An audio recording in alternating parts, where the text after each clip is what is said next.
परंपरा जो वैदिक परंपरा के इतर चल रही थी, उसमें भी मानव कल्याण और प्रकृति का कल्याण की सोच है। और इस प्रकार के संप्रदायों की संख्या कोई एक नहीं बल्कि कई थी। आज जब हम लोग 6th सेंचुरी बीसी, छठी शताब्दी ईसा पूर्व के धार्मिक स्थिति की चर्चा करेंगे, तो हम लोग देखेंगे कि केवल जैन और बौद्ध नहीं थे, बल्कि इसके अलावा सांख्य दर्शन, चारवाक दर्शन, आजीवक दर्शन, उच्छेदवाद, इसी तरह से कई अलग अलग संप्रदाय थे। ये सभी संप्रदाय कोई और नहीं बल्कि श्रमण परंपरा वाले ही हैं। एक तो नहीं थे, कई थे। जब मैं श्रमण शब्द कह रहा हूं तो आप समझ जाइए कि मैं एक प्रकार का ये सामान्य शब्द प्रयोग कर रहा हूं उन लोगों के लिए, उन विचारकों के लिए, उन संप्रदायों के लिए जिनके अंदर वैदिक परंपरा के नियमों के पालन के प्रति सोच नहीं है।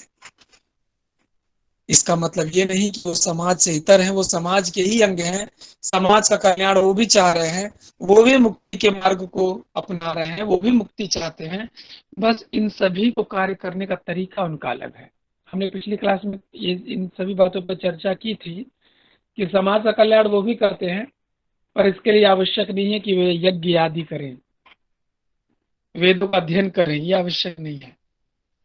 वो अर्जित ज्ञान को समाज के बीच में जाकर के देते हैं और पुनः वापस वो समाज से इतर ही रहते हैं, अलग ही रहते हैं। उनका अपना कोई ऐसा नहीं कि पारिवारिक जीवन हो, जैसा कि वैदिक धर्मों के पालन करने वाले कई ऋषि मुनियों का अपना पारिवारिक जीवन हुआ करता था।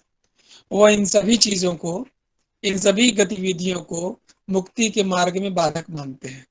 पुरातात्विक संदर्भ में जो योग के हमने बोला कि पुरातात्विक साक्ष्य सिंधु घाटी सभ्यता के मुहर से मिल रहे हैं, या कालांतर के कई मंदिरों के बाहरी दीवारों पर ऐसे बहुत सारे साधु महात्मा ऐसे नजर आ जाते हैं जिनका कृष्णकाय शरीर होता है, चारों तरफ जंगलों के बीच वो खड़े होते हैं, लंबी दाढ़ियां होती हैं, शरीर पर थोड़े कपड़े होते हैं, इत्यादि ये सब पुरातात्विक साक्ष्य हैं। ये बहुत ज्यादा लोकप्रिय नहीं हुआ, आपका प्रश्न ये होना चाहिए, और उसका कारण ये है क्योंकि जो भी हमारे समाज में जो भी विचार, जो भी संप्रदाय जिसके नियम बड़े कठोर थे, वो बड़ी आसानी से लोकप्रिय नहीं हो पाए।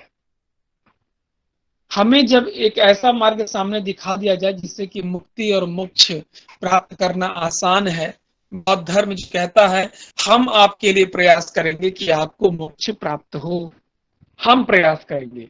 ये जो हम प्रयास करने वाली जो बात है, ये इस धर्म के प्रति लोगों को आकृष्ट करती है कि अरे हमारे बारे में कोई और भी सोच रहा है, कि तुम्हारे मुक्ति का प्रयास हम करेंगे, तुम्हारे सुख समृद्धि के लिए हम प्रयास करेंगे, और इन सभी की प्राप्ति के लिए तुम्हें किसी बड़े यज्ञ की आवश्यकता नहीं करने की, इन सभी की प्राप्ति के लिए किसी बड़े ऋषि मुनि ब्राह्मणों को दान दक्षिणा देने की आवश्यकता ही नहीं है, इत्यादि इत्यादि। अगर इन प्रकार की गतिविधियां किसी के सामने आए, आपके भी सामने आए कि चलो ठीक है, सर ने बोला है असाइनमेंट जमा करो या ना करो, मैं बाकी सभी लोगों को इतना नंबर तो कम से कम दे ही दूंगा, बहुत अच्छी बात है। ऐसे टीचर आ गए जिनको दो या ना दो नहीं कोई फर्क नहीं पड़ता है। कैसे लोकप्रिय हुआ जा सकता है, मैं संप्रदाय के प्रति उदाहरण दे रहा हूं। तो श्रमण, मेरे ख्याल से जो आपका प्रश्न है, मैं इसके विपरीत उत्तर दे रहा हूं कि श्रमण उतना लोकप्रिय नहीं हुआ, लंबे समय तक नहीं चला, बहुत संप्रदाय बने, बहुत सारे संप्रदाय। आपको मैं बौद्ध ग्रंथ के अनुसार बताऊं तो 62 संप्रदाय की चर्चा है।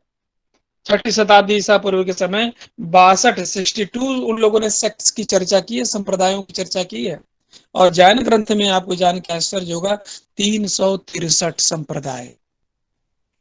जैन धर्म बोलता है जब हम फ्लरिश कर रहे हैं, जब हमारे बातों को, हमारे विचारों का प्रचार प्रसार हो रहा है, इस समय उनकी जानकारी में 363 संप्रदाय थे।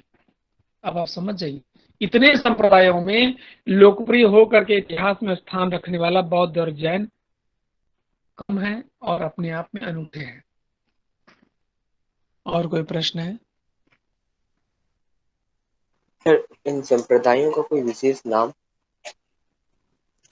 हाँ, इन सभी संप्रदायों का नाम है, जैसे कि अभी मैंने बोला, सांख्य दर्शन, चारवाक संप्रदाय, आजीवक संप्रदाय, उच्छेदवाद, ये अलग अलग संप्रदाय हैं। इन सभी संप्रदायों के स्थापन कर्ता कोई ना कोई व्यक्ति है, जैसे कि पूर्ण कश्यप सांख्य दर्शन के संस्थापक हैं। चारवाक को चारवाक संप्रदाय का संस्थापक कहा जाता है। मक्खली गोसाल को आजीवक संप्रदाय का संस्थापक कहा जाता है। अजित केश कंबलिन को उच्छेदवाद का संपादक ये संस्थापक कहा जाता है।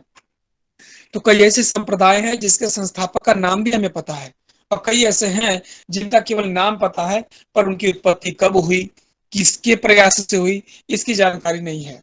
पर ये लंबे समय तक लोकप्रिय नहीं हो पाए, क्योंकि इन सभी के दर्शन में कोई ना कोई ऐसी कमी थी जो समाज का प्रत्येक वर्ग स्वीकार करने को तैयार नहीं था।